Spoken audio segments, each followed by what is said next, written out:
In this Warmaster video, we shall look at the Norse army.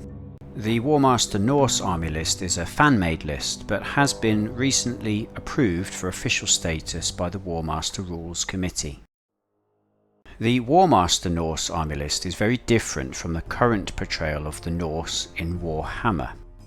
The Warmaster army list takes its inspiration from Scandinavian mythology, which features in our own early medieval period, and this makes the Warmaster Norse army list a fantasy version of Viking raiders portrayed in popular culture. This is how the Norse faction were originally depicted by Games Workshop. However, in more recent years, the Norse faction has been amalgamated into a sub-faction of Chaos, with the Norse as a whole simply being portrayed as a collection of marauder tribes in thrall to the ruinous powers. If you want to, you may of course use the Warmaster Norse army list to portray a chaotic Norse faction. However, in this video we're going to talk about the Norse as they were originally conceived, as a fantasy version of Vikings. The Norse are a race of seafaring humans, and their longships ply the world's oceans, seeking out new lands to plunder, and frequently doing battle with the monstrous denizens of the deep. The Norse are a hardy warrior folk, and to die in battle with sword in hand is a fate which Norsemen revere.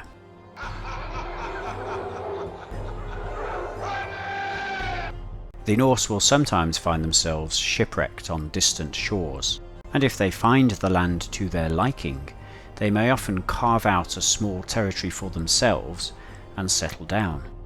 The Norse are very fond of battle, and rival Norse clans will often fight between themselves if no other enemies can be found. The Norse homeland is called Norska, and is loosely based upon Norway and Sweden from our own world. It is a cold and mountainous realm ill-suited to farming, which means the Norse have to resort to raiding in order to survive. The Norse are very superstitious and revere their own pantheon of warrior gods with extreme piety. The land of Norska lies to the far north of the Old World, and is separated from the Empire by the Sea of Claws. Norse raids upon the Empire are very commonplace. However, the Norse will also offer their services as mercenaries to help settle disputes between rival imperial elector counts. On the tabletop, the Norse faction plays as a heavy infantry army, with the focus of the army being upon getting into melee combat as quickly as possible. The Norse can complement their heavy infantry brigades with terrifying monsters, cavalry and archers.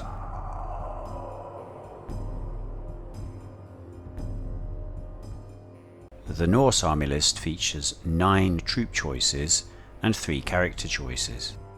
You must take 1 Jarl as general, and for every 1,000 points you must take 2 units of bondsmen and 1 unit of huskarls.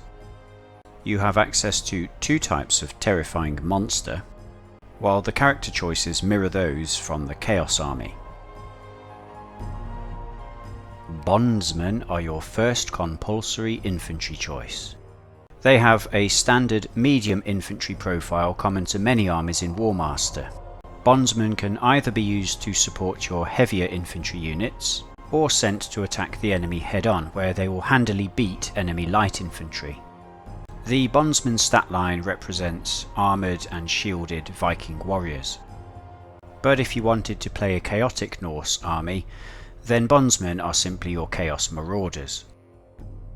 Huskarls are your second compulsory infantry choice. You may take up to 4 Huskarls per 1,000 points. They have a heavy infantry profile similar to Dwarf Warriors, but compared to Dwarf Warriors, Huskarls have 1 more attack and 1 less hit. Huskarls are actually 10 points cheaper than equivalent heavy infantry in other armies, and one-on-one, Huskarls will actually beat any other type of heavy infantry, such as ogres, dwarfs, black orcs or rat ogres, making Huskarls second only to Chaos Warriors in terms of power, And this, coupled with the fact that Huskarls are cheaper than equivalent heavy infantry, is one of the reasons why people choose to play Norse. Huskarls are an extremely cost-effective unit. The only downside to Huskarls is the fact they only have 3 hits per stand, and this does make them more vulnerable to missile fire and vulnerable to losing stands through attrition in melee than other heavy infantry. Viking Huskarls were heavily armed and heavily armoured retainers of the Jarl.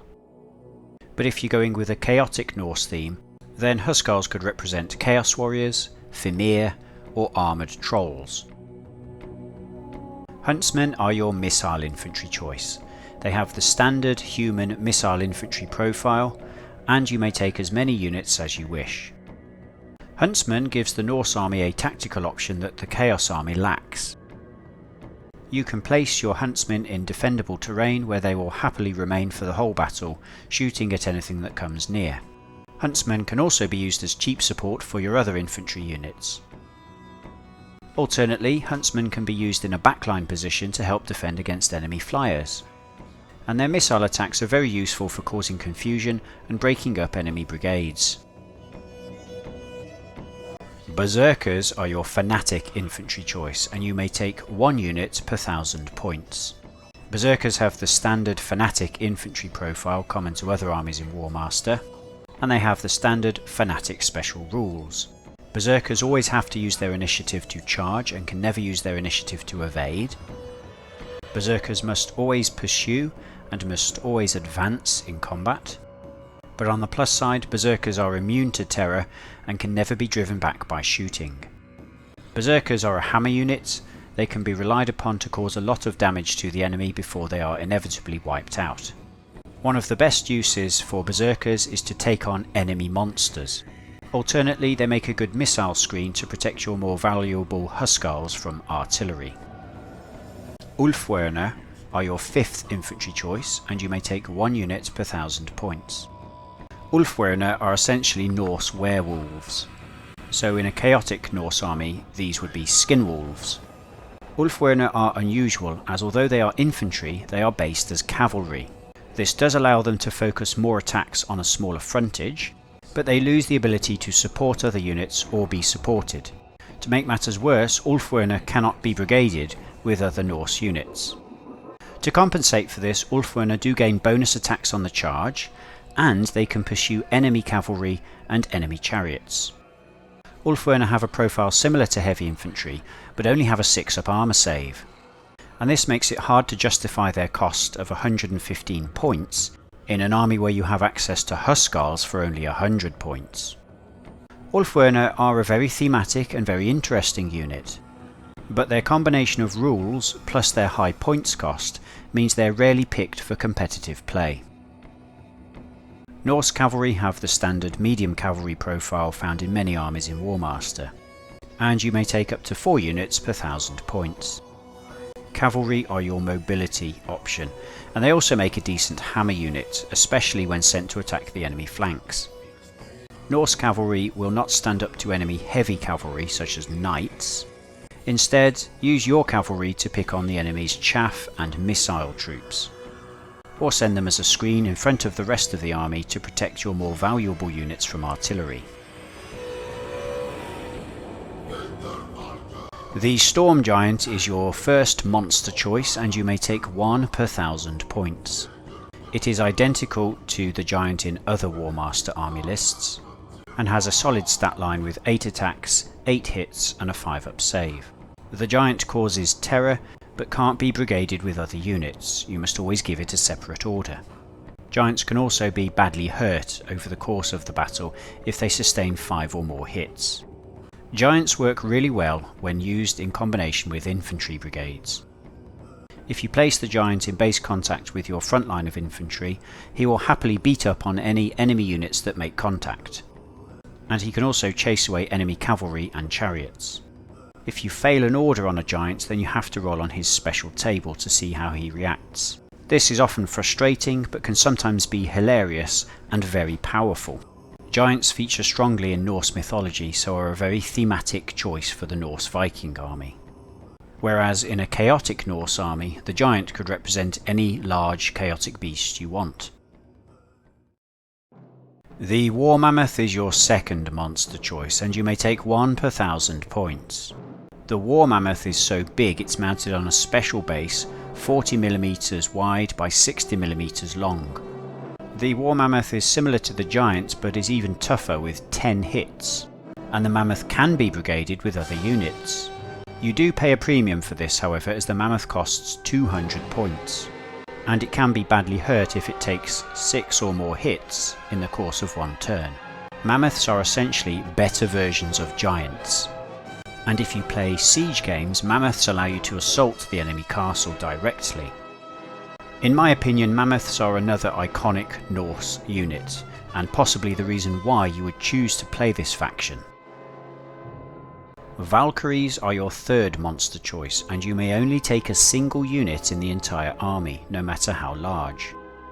Valkyries feature in Norse mythology, where they would take the souls of dead warriors to Valhalla, and in Warmaster they're represented by a flying monster unit. Valkyries are similar to Bretonnian Pegasus Knights but have one more attack, but you really do pay a premium for them, as they cost 120 points for the unit, and you may only field Valkyries if you've also taken a Norse shaman and equipped him with a 15-point item, which comes to a 225-point investment in one unit.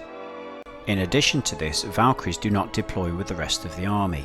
Instead, they must be summoned by a shaman passing a command roll, and the Valkyries will then appear on a table edge. This means your Valkyries may never appear in the battle at all, so they are a massive risk versus reward option. If they do appear, the Valkyries can only then be further commanded by the shaman that summoned them. Their combination of rules means that Valkyries are a very expensive way to get a unit of flyers in your army. But if you're willing to pay the price, the potential threat of a unit of flying monsters appearing in your enemy's flanks can throw their own battle plan into disarray. Valkyries are excellent for taking out enemy artillery and also enemy flyers. The Jarl is the Norse general and has a standard general profile for Warmaster, command 9 and 2 attacks in combat. The role of your general is to issue the key orders each turn to ensure your units move when you want them to and where you want them to. The Norse hero has the standard hero profile for Warmaster, and you may take 1 per 1,000 points. Norse heroes will keep your brigades moving, and you can add a magic sword to a hero to add a little bit more punch in combat. A hero is also a good choice for the Werekin upgrade. You may take 1 Werekin per 1,000 points, and it adds terror and +1 attack to the character at the bargain cost of only 40 points. Only the vampire counts get access to terror this cheaply, and the Norse are not as scary as them. You can model your Werekin character as a werewolf, a werebear, or if you're going with a chaos theme, any large scary monster. The Shaman is your wizard choice, and you may take 1 per 1,000 points. The Shaman has a good command value of 8 and also adds an attack in combat. This makes the Shaman an excellent subordinate commander. And because the Shaman's spells have a short range, it makes sense to keep him close to the troops.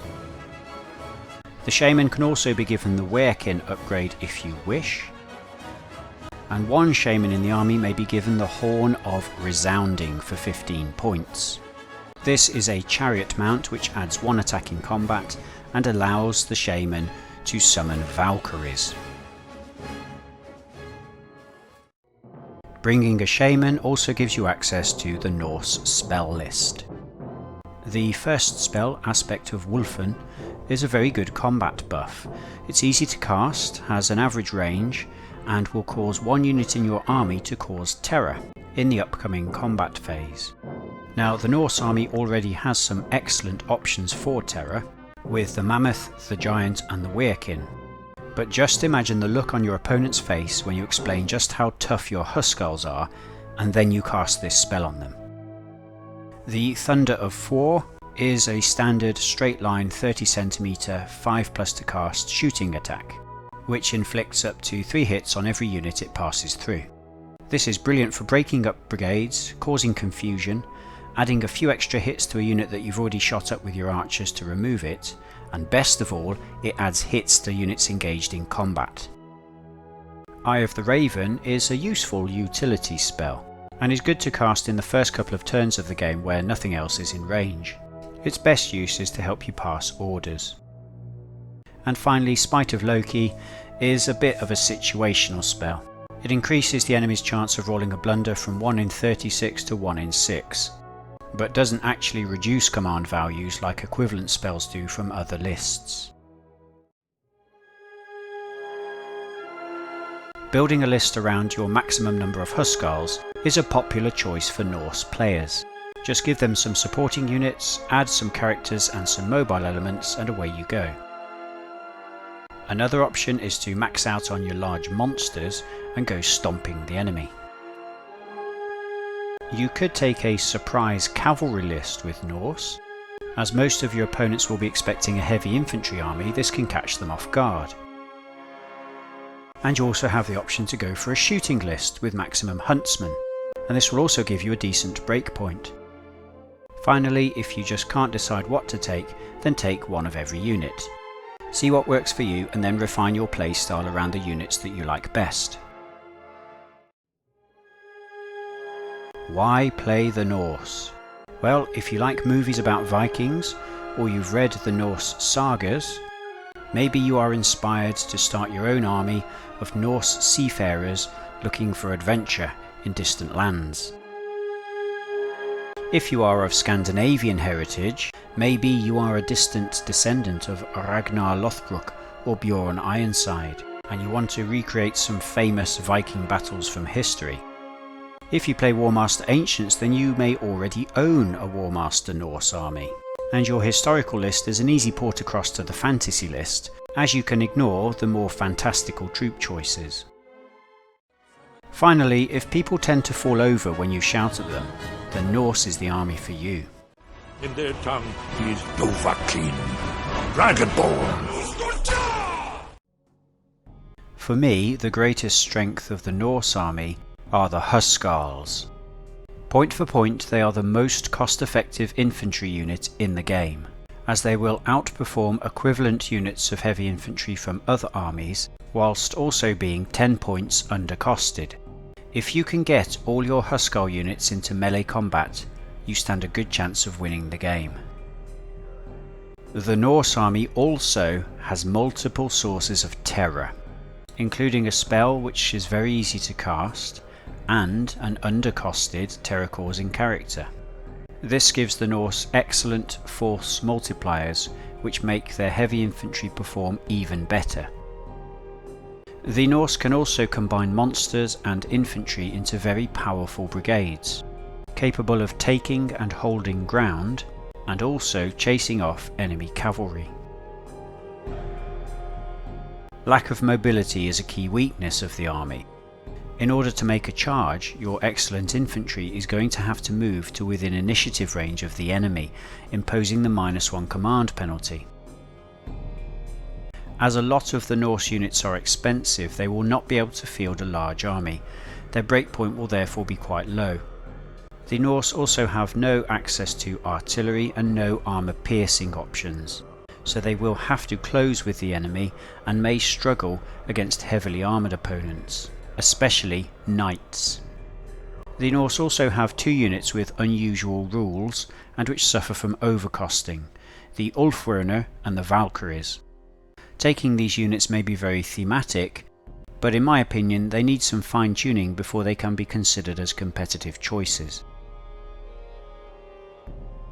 So what tactics work well against the Norse? Well, cavalry and artillery help to counter the Norse's great strengths, their infantry.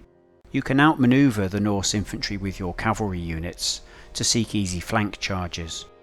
Artillery can damage their monsters and blow chunks out of their Huskarl brigades.